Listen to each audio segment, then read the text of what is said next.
بسم اللہ الرحمن الرحیم۔ السلام علیکم۔ MH اسلامک اسٹوڈیو میں خوش آمدید۔ ناظرین کرام، آج کی اس ویڈیو میں ہم آپ کو ہاروت اور ماروت کے بارے میں بتائیں گے۔ ہاروت اور ماروت کون تھے، بابل کا کنواں کہاں ہے، اور ہاروت اور ماروت کا جادو کس طرح کا تھا۔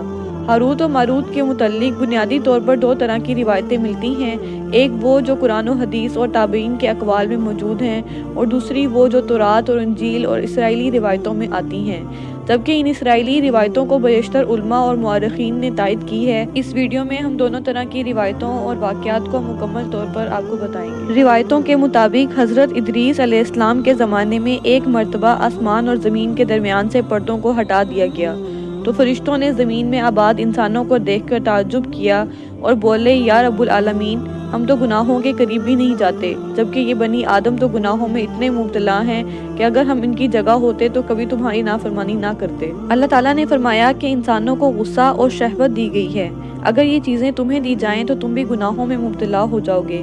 فرشتوں نے کہا کہ ہم بالکل بھی ایسا نہیں کریں گے۔ اللہ تعالیٰ نے فرشتوں کو زمین پر بھیجتے ہوئے 4 چیزوں کی پابندی عائد کی۔ پہلا، شراب نہ پینا، زنا نہ کرنا، تیسرا، قتل نہ کرنا، اور چوتھا، بت کو سجدہ نہ کرنا۔ جب ان کو زمین پر اتارنا چاہا تو ان میں سے ایک نے کہا کہ یا اللہ، یہ سب میرے سے نہیں ہوگا، میں تیرے سامنے رہ کر تیری بندگی کرنا چاہتا ہوں، میں زمین پر نہیں جاؤں گا۔ لہٰذا 2 فرشتے ہاروت اور ماروت زمین پر آنے کے لیے رضامند ہو گئے۔ یہ 2 فرشتے اپنی جماعت میں سب سے بہترین اور اطاعت گزار فرشتوں میں سے تھے، جن کا نام ہاروت اور ماروت تھا۔ اللہ تعالیٰ نے ان 2 فرشتوں میں انسانی فطرت اور شہوت ڈال کر دنیا میں بھیجا۔ وہ شہر بابل میں 2 خوبصورت انسان بن کے آئے اور قاضی کے کام پر مقرر ہو گئے، جہاں وہ لوگوں کے درمیان فیصلے کیا کرتے تھے۔ ایک دن ان کے پاس ایک عورت اپنا مقدمہ لے کر آئی اور کہا کہ اس کا شوہر اسے بہت پریشان کرتا ہے۔ ہاروت و ماروت نے جب اس عورت کو دیکھا تو وہ اس کی خوبصورتی اور حسن سے مرعوب ہو گئے اور اس پر عاشق ہو گئے۔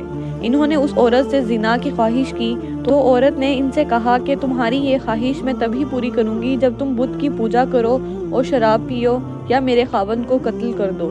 ہاروت و ماروت نے شراب نوشی کو چھوٹا گناہ سمجھ کر پی لیا اور نشے کی مستی میں 2 اور کبیرہ گناہ کر بیٹھے۔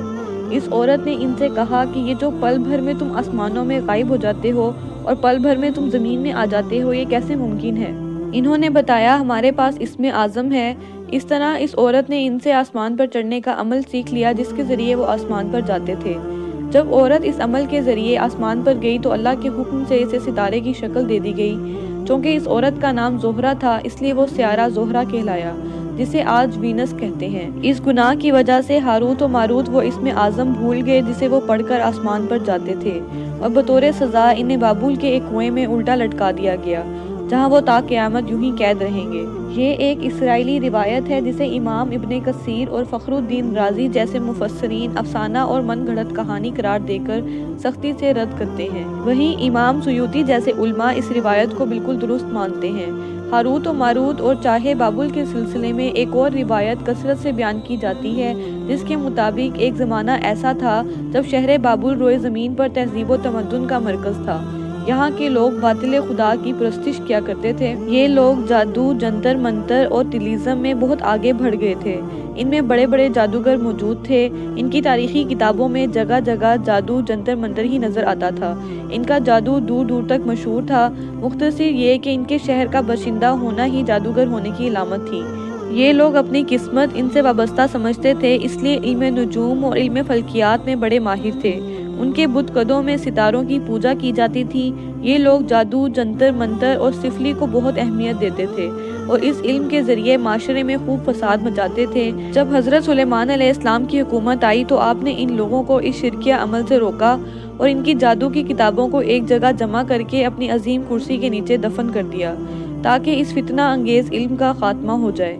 جب حضرت سلیمان علیہ السلام کی وفات ہوئی تو شیطان نے ان کتابوں کو دوبارہ کھود کر نکالا اور لوگوں سے کہا کہ سلیمان پیغمبر نہیں تھا بلکہ ان کتابوں کے ذریعے حکومت کیا کرتا تھا۔ لہٰذا ہوا میں اڑنا، جنات پر قابو اور سلیمان علیہ السلام کے غیر معمولی معجزات دراصل جادو اور سفلی کا عمل تھا۔ بنی اسرائیل نے اس کی پیروی کی اور ان کتابوں کو پڑھنا شروع کر دیا۔ لہٰذا دوبارہ یہ شر انگیز علم اس قوم میں سرایت کر گیا۔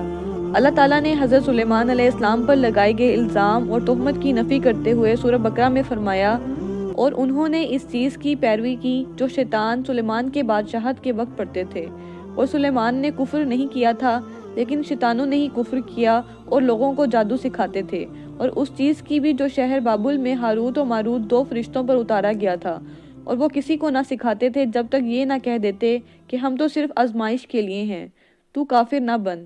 لہٰذا جب سحر کا علم بابل میں عام ہو گیا اور لوگوں کی تکلیف اور پریشانی کا باعث بن گیا، تو اللہ تعالیٰ نے 2 فرشتوں کو انسانی صورت میں معمور کیا کہ وہ جادو کے عوامل اور اسے باطل کرنے کا طریقہ لوگوں کو سکھائیں، تاکہ وہ جادوگروں کے فساد اور شر سے محفوظ رہ سکیں۔ لیکن یہ تعلیمات غلط مقصد کے لیے بھی استعمال ہو سکتی تھی۔ حالانکہ وہ فرشتے لوگوں کو تبلیغ کرتے تھے اور ان کے لیے صراحتاً کہتے تھے کہ یہ تمہارے لیے ایک طرح کی آزمائش ہے، لیکن پھر بھی وہ لوگ ایسے کاموں میں پڑ گئے جو انسانوں کے لیے ضرر اور نقصان کا باعث تھا۔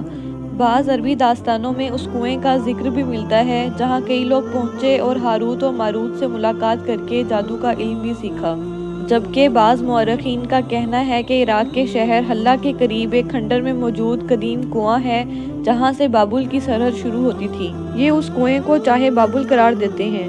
اس واقعے سے یہ سبق ملتا ہے کہ سفلی اور جادو ایک شرکیہ عمل ہے، مگر یہ کہ اس کا استعمال فساد اور شرپسندی کے خاتمے کے لیے بھی کیا جا سکتا ہے۔ ناظرین کرام، یہ تھی آج کی ویڈیو۔ اگر آپ کو اچھی لگی ہو تو اس کو لائک کریں، شیئر کریں، کمنٹ کریں، ہمارے چینل MH اسلامک اسٹوڈیو کو سبسکرائب کریں، بیل آئیکن پریس کر دیں تاکہ ہر آنے والی ویڈیو کا نوٹیفیکیشن آپ کو ملتا رہے۔ Thank you.